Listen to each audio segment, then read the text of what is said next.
We're going to get stuck into our bit this morning that we've been doing this. If you've been around for a number of weeks, you'll know we've been doing this idea of faith story. And we've been looking at different stories of the lives of people throughout the Bible. I say throughout the Bible, we've just about made our way out of Genesis. We've been going in chronological order, looking at a few different people. So we've just about made it through Genesis. We're into Exodus now. We're going to look at the life of Moses this morning. So by the year about 2030, I think we'll be finished. So we're keeping going. I'm joking, by the way, but we're gonna go for it. We'll probably see this through to the summer to look at these different lives of people in the Bible. By the way, at some point, maybe at the end of the service this morning, use the board over there to put your faith story up in 5 words or less. You may notice it's been repainted. There was a slight incident involving pens and some scribbling. So we had to repaint over it because it was scribbled on a little bit. So apologies if your faith story has been scribbled over. We'd love you to put it back up, and we're going to hide the pens in future. So there will be no more scribbling. But like I say, we're looking at the life of Moses this morning. And you're probably thinking, oh yeah, I know the Moses guy. If you've been around church for any length of time, you'll have probably heard multiple different talks about Moses, about the life of Moses, about the very eventful life that Moses has, shall we say. And what I'm hoping this morning is that we can maybe come to this with a fresh set of eyes, maybe looking past all the things that we've heard before or done before as we look at the life of Moses. And we're going to look at it with fresh eyes. Maybe something we say this morning won't be any different to anything you've ever heard before. But maybe, hopefully, there's something in here this morning as I lead us through his life, or one specific moment of his life. Maybe something pops out to us afresh this morning, because that's one of the great things about when we're reading the Bible. When we come to it every time, we can see different things. It might be a passage of Scripture that you've read loads of times before, the life of a person in the Bible you've heard about loads before, but sometimes a fresh set of eyes opens it up to a new way of looking at it.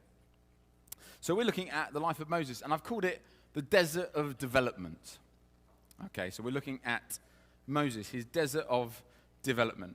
And one of the things I love about looking in the Bible, and what I've loved doing this faith story series, is when we read the Bible, it doesn't polish it all together.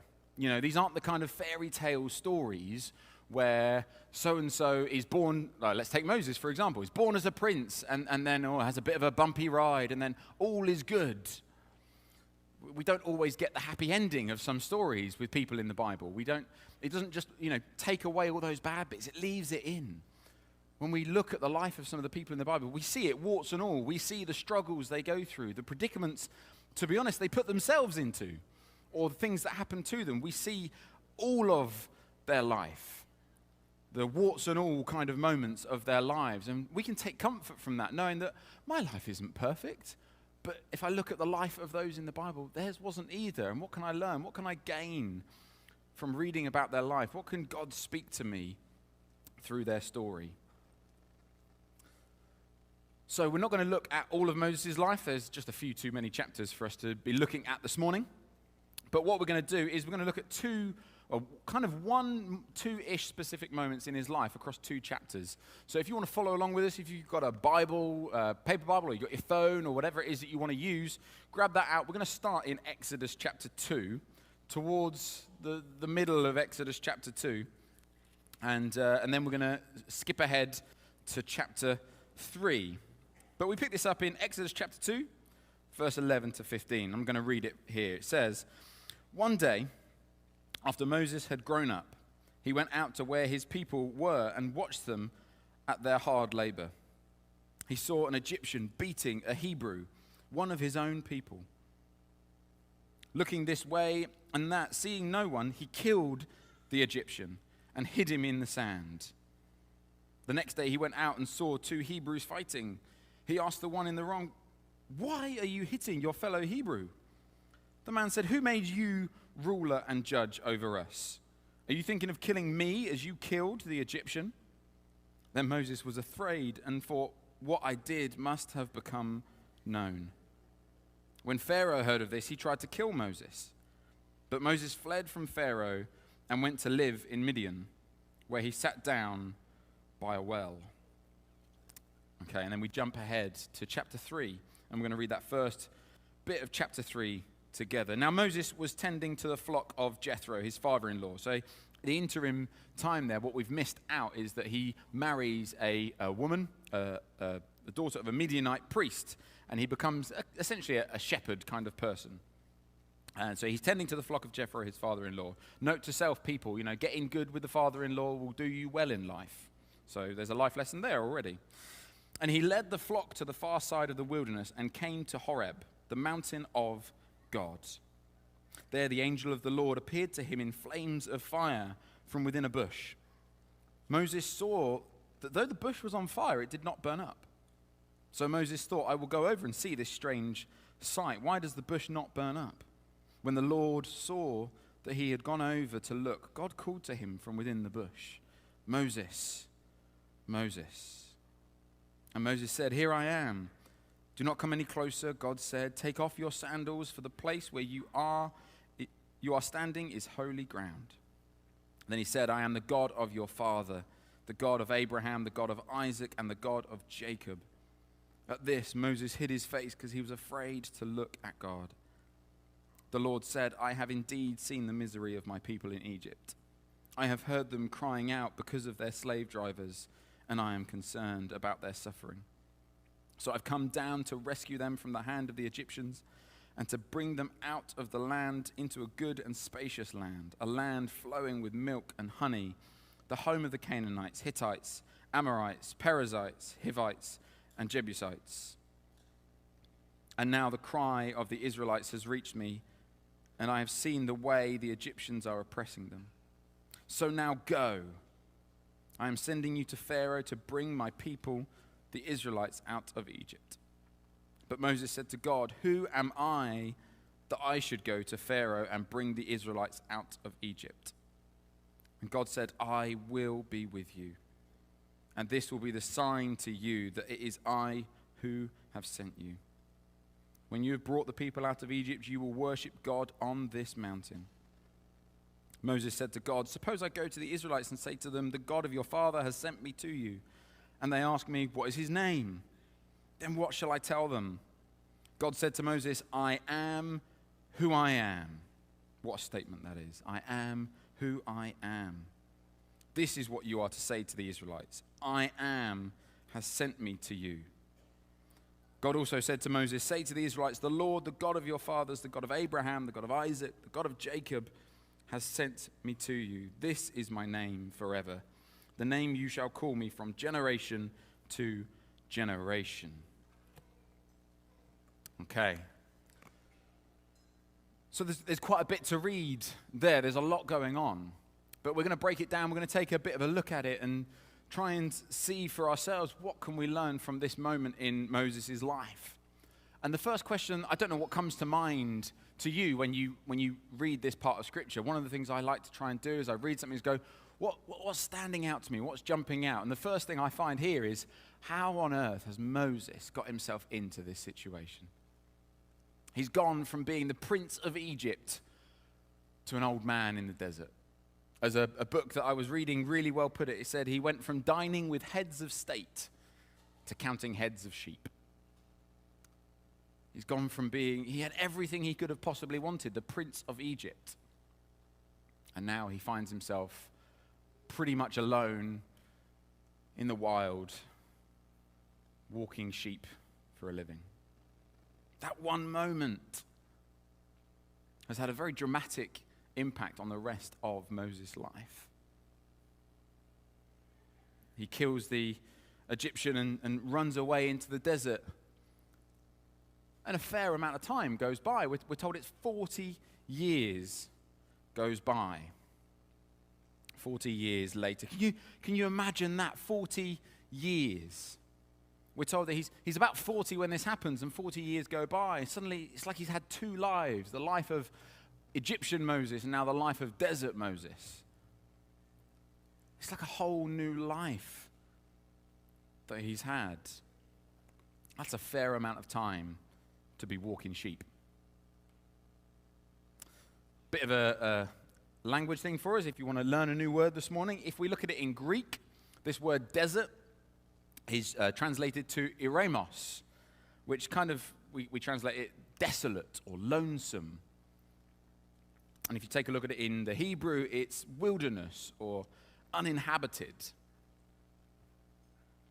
So you can see where he's run away to this place. He's run away as far as he can possibly get from Egypt. He's thinking, I need to get away from this. This thing is not going to do me very good. I need to get away from this. I'm going to get away from all people. I wonder if you've ever had a moment like that in your life. You're thinking, do you know what? I'm done with people. I'm going to go and live as a hermit. I'm going to find a cave, and I'm just going to live out my life. The news is too much. I can't do it anymore. Give me a cave, God. Give me some food. I'll be happy. I wonder if you've ever had a moment like that in your life. You want to run away to the eremos. You want to get away from it all. You want to hide away. So that's what he's done. He's done that, and now he's found himself a new life. He's found a wife. He's found a family. And he's found a living that he can make by looking after the sheep, looking after the animals, living as a shepherd, living off the land, really simple, wholesome life, until one day, everything changes. One day, he's out doing his usual shepherdy things. You know, there's the sheep, he's counting them. There's Bert, and there's Barney, and whatever other sheep. Now, I don't know what's a good name for a sheep, you know. Sean, that's a good one, isn't it? Sean the sheep. He's counting them all, and there they all are. And suddenly, he turns over and he goes, that's a bit weird. There's a bush on fire.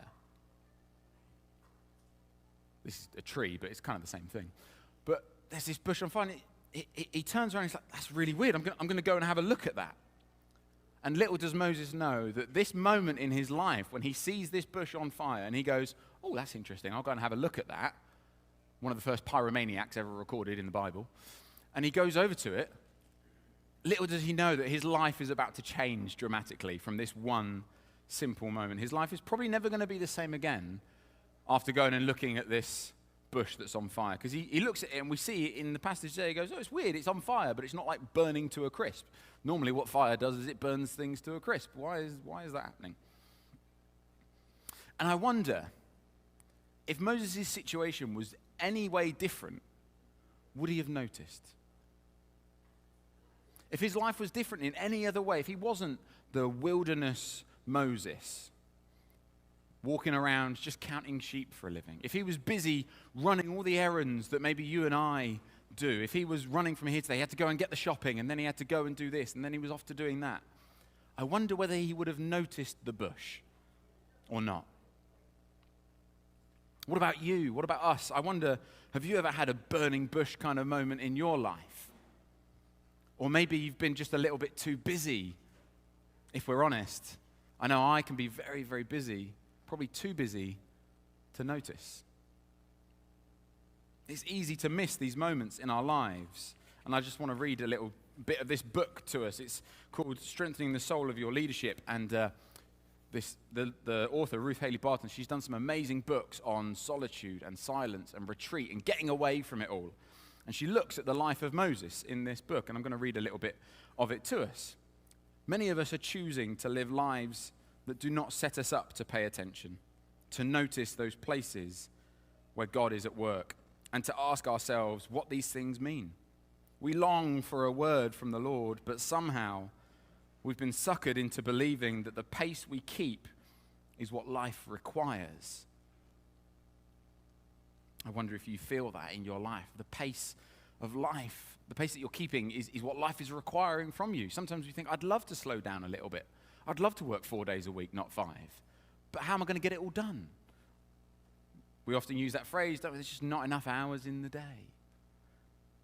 But maybe when we ask ourselves, she asks some really hard questions here at the bottom of that paragraph. She says, do I have enough give in my schedule to be able to turn aside and pay attention when there's something that warrants it?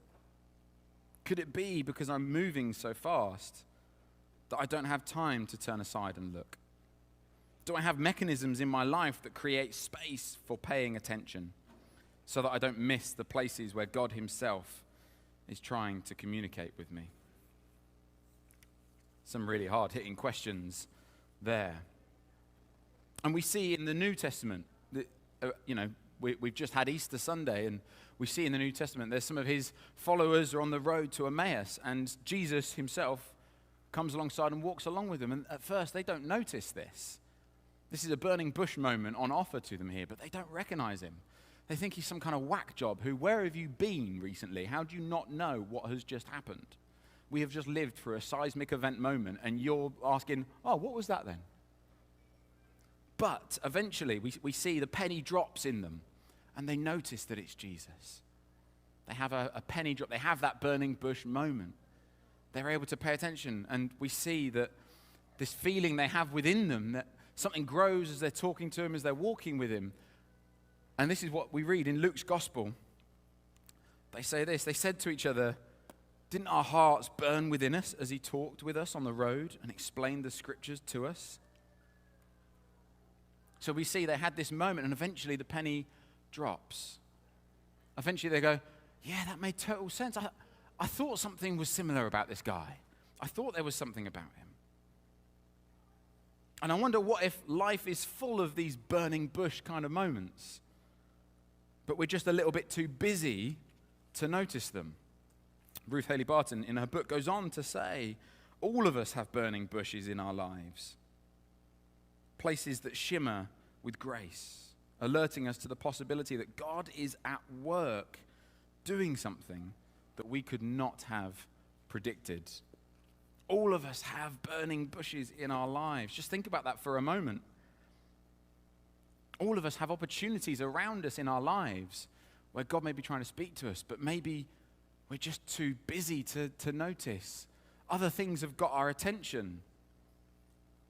Maybe we're not able to notice. But what we see in Moses is he does notice. His pace of life is slow enough, is in tune enough with the world around him to see this bush that's on fire. Maybe that's what 4 decades worth of life in the desert will give you. It will give you a slower pace of life where you can see bushes that are on fire. Now, maybe for some of us, maybe that's your thing this morning. I'm going to go and live in the desert for 40 years. Then my life is going to slow down enough and I'll finally be able to hear what God's trying to say to me. That's not necessarily what I'm saying this morning, but maybe there's something we can learn from that. Maybe we can learn something from Moses' 40 years in the desert for us. Because what is it about time spent alone, time spent in the eremos, the lonely place, the desolate place, that actually helps us to tune our hearts to God and to see what God may be trying to say? And that's what I want us to just look at this morning. We're going to wrap it up with these 3 things. Every good talk, right, has 3 things to look at. So these are 3 things that I think we can learn from this life of Moses and the idea of desert places in our lives. And the first one is that I believe the desert place, the eremos, is a place of preparation. This is something we see throughout the library of Scripture, Old Testament through to New Testament. We see countless lives of people who find themselves in these places. Moses found himself fleeing to the wilderness. David spent a large chunk of his time having to flee away from Saul. Paul spent that time on the road. He was blinded and led to where he was going. He couldn't do life the normal way. Joseph, we looked at that a couple of weeks ago. He was sold and imprisoned into slavery. He spent loads of time in jail. He had a wild ride of a life. He spent many a time in these desolate, lonely places. Elijah spent a good chunk of his time in a cave on his own, thinking he was the only person who was striving after God. And Jesus, well, we know that one really well. He spent a big chunk of his time in the desert being tested. So those are just a few examples of people we see throughout the library of Scripture who have these desolate moments in their lives. They live in the wilderness for a period of time. And do you know what you always see after these moments? It's usually followed by God doing something amazing. There's always a moment. There's always this happened, and then God spoke to them, or God did this. I think of Elijah with the cave, and you see all these, the wind and the fire, and then God's in the whisper. It's not always in the things that we expect. It's sometimes in bushes that are on fire, which we don't expect. Moments that catch us by surprise. And we see that God uses their time in the desert to grow in them the different skills, the character traits, the self-awareness about themselves that they need, the learning to rely on him and not to rely on themselves. Maybe some of these things in their lives would not have been possible were it for the reliance on God. The time they spent in the desert that helped them to rely on God, not on themselves. And we see that from Moses, definitely. His desert of development definitely is that kind of moment for him. This is a printout of a book from Max Lucado.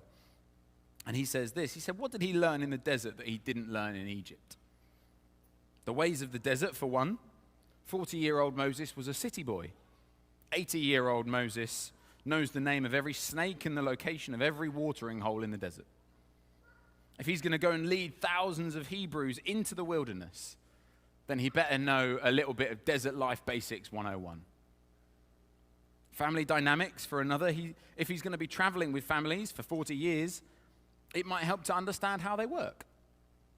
So he marries a woman of faith, the daughter of a Midianite priest, and establishes his own family. But more than that, more than the ways of the desert and the people, Moses needed to learn something about himself. And apparently he's learnt it. God calls to Moses and says he's ready. So it's a place of preparation. When we find ourselves sometimes in these desolate places, it may be that there's some preparation going on inside of us. Now, that doesn't always make them easy, does it? If you have found yourself in the past in one of these places, or maybe you are living that right now, that doesn't make it any easier to go, great, at least there's some meaning to me being stuck in this desolate place where I feel so alone and nobody understands what's going on. But maybe God's doing something. Maybe God's using that place we find ourselves in to prepare us for something to come. Here's the second thing. I think, unfortunately, it's a slow process. As much as we would love it to be a bit quicker, look at the life of Moses, 4 decades in the desert. It is a slow process. There is no quick fixes when we find ourselves in a desert place. And I think our challenge for us today is we've become hardwired for quick fixes, for instant answers. I can get my phone out my pocket and Google any question. I can order takeout all the time. I can do whatever I want. I can expect instant responses in my life now because we are really connected, and that's a good thing, you know? Deliveroo can be a really good thing, but it can also lead us to being really distracted or caught up when sometimes when we're expecting an instant answer from God, we're not going to get it. Actually, the sad news sometimes, and I'm afraid to break this to you if you've never heard this before, is that when we find ourselves in those places, progress on ourselves is usually a slow process. There's no quick fixes in this. It's slow. We have to be patient. We have to learn to be unhurried. And we have to accept that it's going to take some time. It's going to take quite a long bit of time. It might not be 40 years for you. It might be a few months, but those few months can probably feel like 40 years when you're in the middle of it, I'm sure. And I think when we're in that place, we have 2 options. We can either fight it, we can fight against it, and say, no, I'm going to get myself out of this. Or we can kind of allow it to change us and transform us and make us more into the person maybe we're meant to be.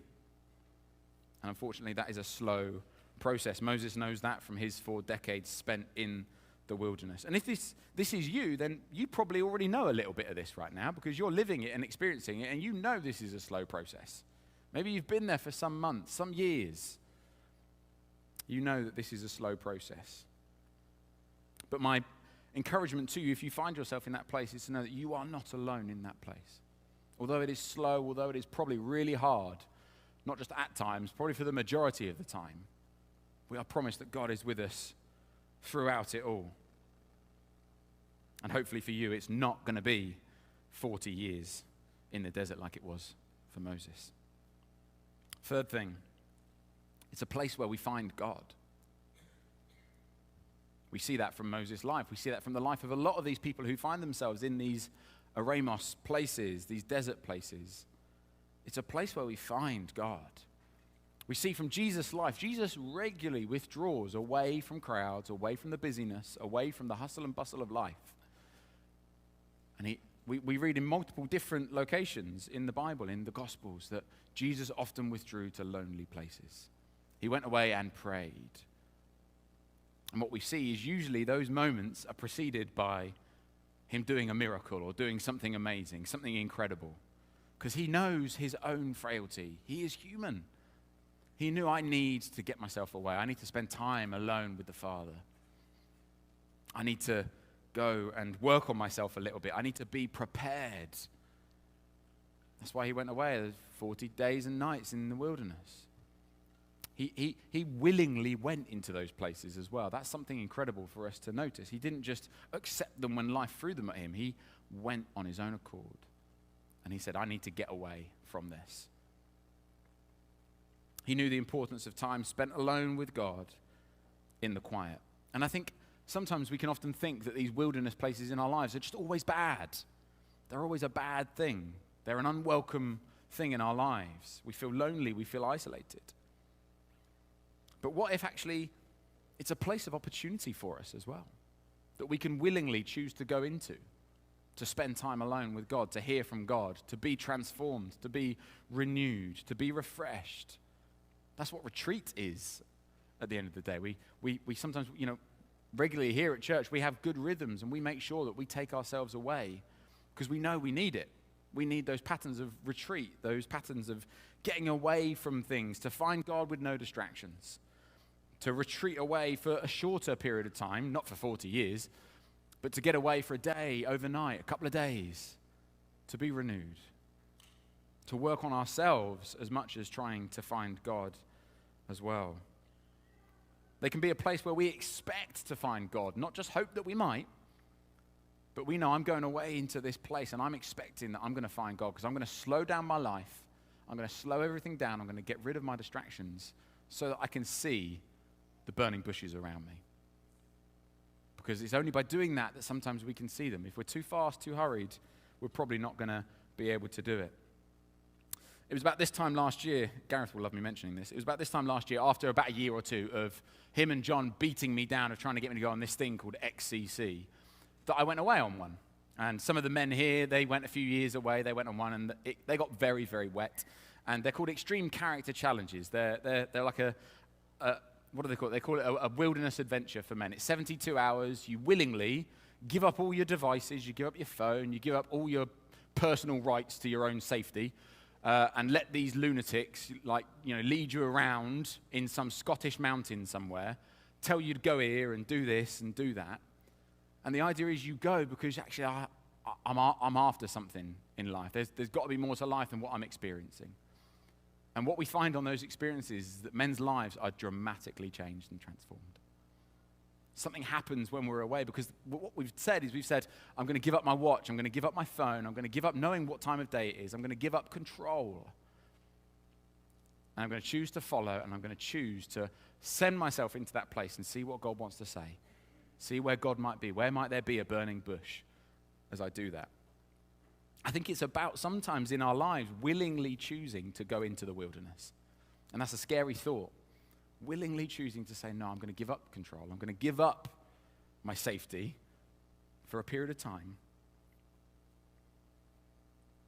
and seek out God with no distractions, with no phone, nothing else, nobody after me, just time with me and the Father alone, and see what he wants to say. Because sometimes that's the best way we can do it. Sometimes our lives are too full of noise, too full of distraction for us to be able to hear. This is true of Moses, because God knew he needed some time to get himself ready for what God was going to call him to do. And he had some big shoes to fill. God had given Moses some pretty big responsibilities. So he gave Moses the time to get ready, to slow down his pace of life, to have his character ready to be the person God needed him to be, to do the things that he needed him to go and do. And when he was ready, God called him and he said, don't worry, I will be with you. I am who I am. I am sending you. And that's the important thing as well. It wasn't just a case of go there and do some personal boot camp and then you can go and do it on your own. It's about going and being changed, being transformed, being made into the person that God needs us to be. And with his strength, with his help, we can go and do the things that he's calling us to go and do. So wrapping all of this up this morning, I wonder, where do you find yourself at the moment? Maybe you find yourself in a bit of an eremos at the moment. You find yourself in a desert place. It's really lonesome. You feel really alone. You feel like you're the only person going through this. That's probably not true. Maybe you feel like, I don't know how to get myself out of this. I wonder, where might the burning bushes be for you in that moment, that season that you're finding yourself in? Maybe it's a person. Maybe it's people who God has put into your life that will speak some truth to you, will be there to just sit with it through you. Maybe as you find yourself in that place, maybe you can slow your life down just that bit to see, where might God be wanting to speak to me? Is your pace of life allowing you to notice the bush that God is putting in your path? Maybe we need to slow ourselves down enough that we can hear from God clearly. Maybe we need to willingly choose to spend some time in the wilderness ourselves. Maybe we have to make that really scary choice to go, do you know what? I know I need this. It's not comfortable, but I'm going to go on my own. I'm going to get myself away. And I'm going to go and see what God may say. Because one thing I can promise you, wherever you find yourself, in the wilderness, not there yet, feeling like you need to go and take yourself there. The thing we see from Moses thought he was done. He thought, this is the life I'll just lead now. I've kind of made that mistake. I've done a pretty bad thing. But God says to him, I'm not finished with you yet. I've got so much more in store for you than you can ever imagine. Come, let's do it together. So I wonder what God may be saying to you this morning.